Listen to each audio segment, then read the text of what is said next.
illee naaf hubataa jira natti fakkaata. Maaliifini amma tokko garuu innis jechuun wanti inni calliseef wanti inni deebiinaaf deebisuu dideef maaliif natti fakkaata sagalee koos dhaggeeffatee yeroo si jaalachuu iyyuu hin danda'u naan jedhee dhiisuu hin danda'u jechuudha. Sababni isaa baay'ee takka jaalladheen jira keessa koo muluudhaan isa gara onnee koo hunda isaaf kennee jira jechuudha.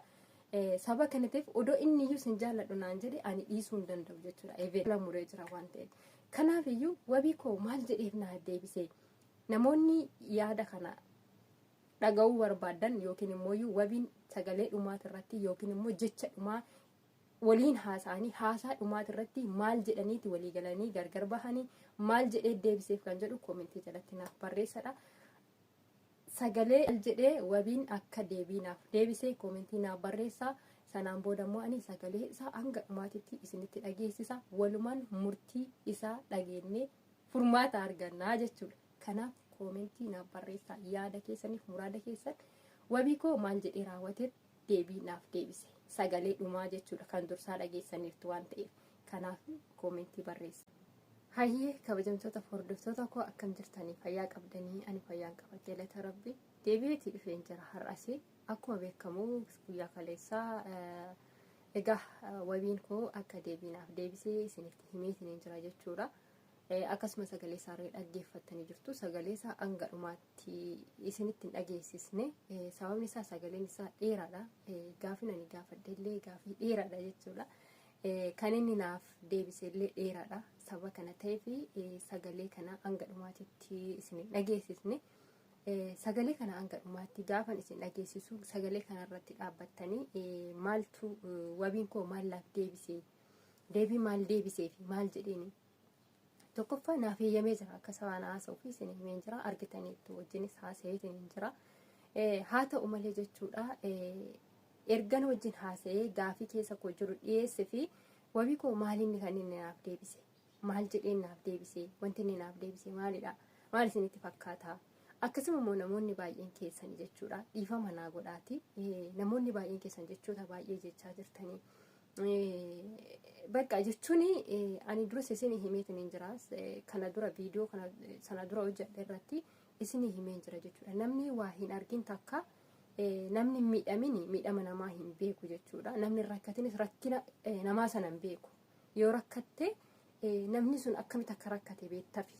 Yoo miidhama takka qabaatte namni sun miidhama namni sun qabu miidhama kee faana wal madaalsisee raawwatte hayi miidhamni nani miidhame sun miidhama akka kanaati miti rakkinni nani rakkadhe sun rakkina akka kanaati miti jettee waliin madaalsistee namaaf ilaalta jechuudha yookiin namaaf hubatta. Saba kana ta'eef warreen akkas koomentii gochaa jirtan akkasuma wantoota adda addaa jechaa jirtanii waan sana keessa galtanii waan hin arginiif jechuudha. Waan sana keessa seentanii waan hin arginiif osoo argitan taatanii akkasiin dubbattanii even namni argee jiru jiraachuu danda'a. Namoonni muraasni kan yaada bareedduu naaf kennan ni jirani. Galatoomaa isiniin jedha hunda keessaniin warra yaada kana naaf kennaa jirtanii akkasuma immoo jabaadhu abshirii hin argatta abshirii si dubbisaa naan jechaa turtanii na dubbisee jira kun galata rabbii yaa sagalee ana jechuudha. Sagalee isaa qofa dhaga'uun anaaf gahaadha. Sagalee isaa dhaga'uun takka anaaf gahaadha jechuudha. Akkasuma immoo naaf eeyyamee raawwatee ana waliin haasa'uu isaa qoftiyyuu bakka anaaf naa gahaadha. Anaaf naa gahaadha qixxee argadhee isa bakka ani isa waliin jiraadhee natti fakkaata jechuudha waan isin dhibu. Akkasuma dhiiraaf jettee hin bu'iniitii deemee asirraa mana warri jettanii eenyuuf jedhee bu'aaree dhakaadhaaf jedhee bu'u dhiiraaf jedhee kan hin bu'u eenyuuf jedhee bu'amee natti himu eenyuuf jedheetiin bu'u. Kanaaf iyyuu anii fi isin yaadni keenya xiqqoo gargar wal oofaa jira. Kanaaf rakkina hin qabu. Galatoomaa isiniin jedha hunda keessanii yaada naa kennitaniif galatooma. Akkasuma immoo waan jechuu barbaadu namoonni yaada keessan ibsachuu barbaadanii fidala takkallee waan taane barreeffamaan osoo ibsattanii gaariidha. Ashaangulliitii adda addaatiin yaadni keessan isiniin ibsamu. Ashaangulliitii qofa kan isin gochaa jirtanii osoo ashaangulliitii dhiistanii yaada qabdan qeeqas ta'u gorsas ta'u osoo yaada keessan ibsitanii natti tola. Wanti isin achirraa jettan suni waan namiidhu wanti nan itti deemaa jiru kuni waan namiidhu yoo ta'e jecha keessa san irraa ilaalee raawwadhe tarii of qabee of deebisuu danda'a jechuudha. Of qabee of deebisuu danda'a. Even amma isin yeroo isin ashaangulliitii kana wanta baqa emoji adda addaa gaafa isin achirratti keessanii maal akkasiin jechuu barbaadanillee naaf hin galu, yaadni keessanillee maal akka ta'e naaf hin galu jechuudha. Kanaaf ani yaada keessanillee fudhataa deema, yaada mataa koollee fudhataa deema. Fakkeenyaaf immoo maatiin kee maasiin jedha, ati bakka dubartoota salphistee mana warri jettan immoo gar keessatiin dhuftanii dubartoota salphistee kan jettanii maaliin hin salphise, maaliin godhe, waan hin balleesse jira, nam jaallachuun salphachuudha, jaalala ibsachuun salphina maaliifi meenaa ibsa. Fakkeenyaaf ayyuun jechuudha osoo wabii waliin jiranuu, osoo wabiin ishee bira jiru, osoo wajjiniin jiranuu, osoo biyya takka keessa jiranuu, osoo bakka takka jiranuu isa dhiistee saydoo jaallatte. Ani amma wabii bira jiru, wabiirra fagoon jira, jaaladheetiin hin jira, sini galaa dhiirri takka bakka kana kaayee osoo dhiirti na bira jirtu wabii hin jaallanne sini galti. Sabba kana ta'eefi wanti salphinaa maaltu jira? Isiidhanuu salphina hin jenneen barisin, isiidhanuu salphina hin jenneen baga jaallatte itti cabsi jechaanii turtan. Tayyib kan koo kun maaliif salphina ta'e? Miknaatu min ስለሆነ ነው maaliif salphina ta'e kan koo? Salphina salphinni hin jiru yaa ukti yaaki hin jiru salphina maaltu jira? Hai kanaaf iyyuu amma wantiin dhufeefi sagaleen wabii koo naa qabee hedduutu jira. Ittaansee kan jiru deebii maal akkanaaf deebise, tolee jedhemoo didee jedhemoo maal akka jedhee dhaga'uu warri barbaadanii, akkasuma immoo mee maal akka jedhe tilmaamtanis maal jedhee deebii naaf deebise. Wabiin koo dhuguma gaafin ani gaafadde dhageessanii jirtu mitiire xiqqoo sagalee kaleessaa keessatti wal harkaa dhadha'ee ture. Baqqaanis gaafan inni deebii naaf deebisu adoonno bakka miira koota qoxaaxaruu hin dadhabe beektani.